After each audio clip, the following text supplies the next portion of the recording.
Nhớ đăng ký kênh Better Life để theo dõi được nhiều nội dung hay ho anh em nhé.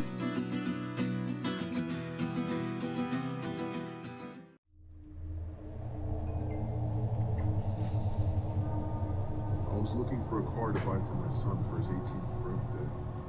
I was searching all the typical car websites, cars.com, eBay Motors.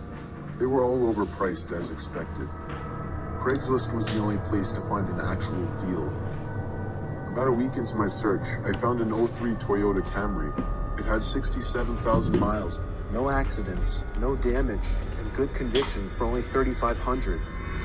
This seems like a steal for such a reliable car with such low mileage.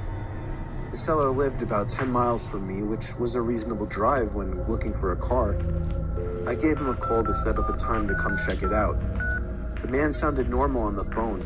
He assured me that there were absolutely no problems with the car. He introduced himself as Bob. I brought along $3,500 in cash, even though I planned on wiggling down the price as much as possible. I pulled up the dirt road to Bob's property about 15 minutes early. It was a tiny little house with a decent-sized property, only because it was a bit far from the nearest neighbors. The garage was open, so I walked over to see if anybody was inside, but except for an unusual amount of car parts, it was empty.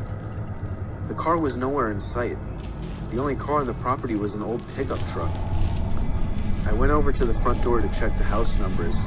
It was the right address. The doorbell button was missing, so I knocked on the front door. I knocked for exactly 5 minutes before deciding to give the man a call. So I dialed his number and I heard the sound of a cell phone ringing from inside the house. I was extremely confused at this point. Now I knew I had the right house. I didn't understand why, if he was home, why he wasn't answering. I decided I had to take a peek through one of the windows to see if anybody was inside. Peering through the glass, I couldn't really see much as it was pretty dark inside the house. I saw a very old-fashioned dining room set, but across from that, I saw somebody standing at the back door of the house, staring outside. I figured that must have been Bob, so I knocked on the window, but he didn't even move. There was no gate or anything to the backyard. It was just a wide open yard since this wasn't a rural area. I simply walked around the house to the backyard. I didn't understand how he couldn't hear me.